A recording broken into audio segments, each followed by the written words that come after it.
Bonjour à toutes et tous. Il a perdu la vie en sauvant celle des autres. Un pompier est donc décédé en intervention à la prison de Lantin. Le feu était très difficile à maîtriser. Ce matin, les différentes zones de secours belges lui rendent hommage. Reportage, Thomas Deprez, Jérôme Deneville, David Watley et Marc Mélon.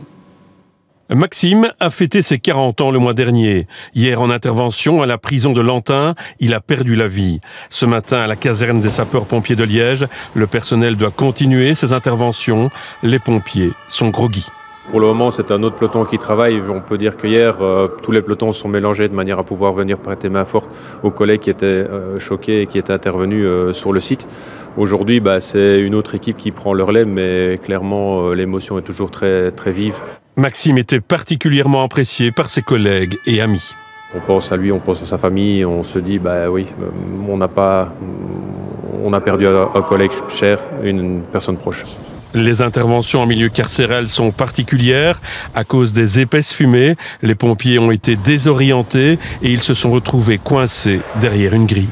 Ces derniers ont réussi à trouver une fenêtre à laquelle ils se sont manifestés. On a su leur donner de l'air par cette fenêtre. Malheureusement, la grille ne nous a pas permis de les sortir par cette fenêtre, donc on a trouvé un autre chemin pour pouvoir les extraire de l'incendie. Les services de secours constituent une grande famille, unie et forte. À la protection civile de Crisnay, l'émotion est également palpable. Tout le monde est affecté, d'autant plus que les pompiers, on travaille avec eux en permanence, que ce soit Liège ou les autres provinces. On est parents, on est père de famille, on est mariés, donc on se projette évidemment, on se dit que rien n'est impossible.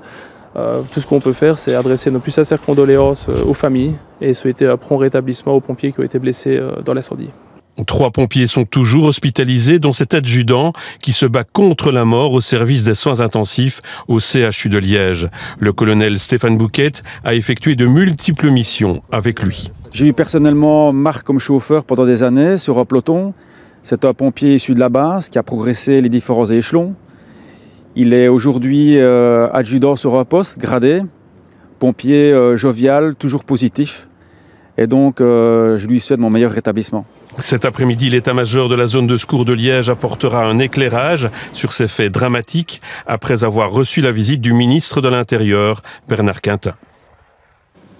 Oui, effectivement, nous allons parler avec Thomas Mikils qui est sur place à la prison de Lantin. Une délégation ministérielle est donc venue sur place. Tout d'abord, vous allez bien sûr nous donner des nouvelles des blessés. Thomas, les dernières nouvelles.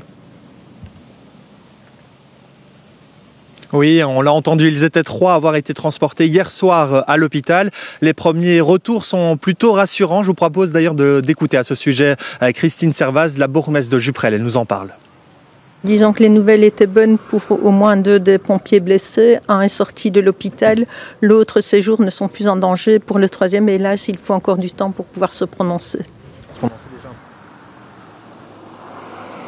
Alors, ce matin, on le sait, les ministres de la Justice, de l'Intérieur et de la Régie des bâtiments se sont rendus sur place. Objectif, faire fonctionner à nouveau normalement la prison après les dégâts subis hier dans cette buanderie où le feu s'est déclaré. L'idée est aussi d'en savoir plus sur l'origine de l'incendie. Il est encore tôt pour le savoir, mais on sait que les conditions hier étaient assez compliquées pour les pompiers.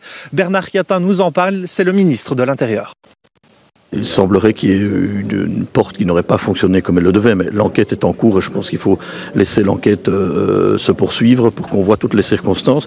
Le plus important, c'est qu'on tire toutes les conclusions à tous les niveaux, en ce compris les conclusions techniques de ce qui n'aurait pas fonctionné et qu'on doit absolument améliorer.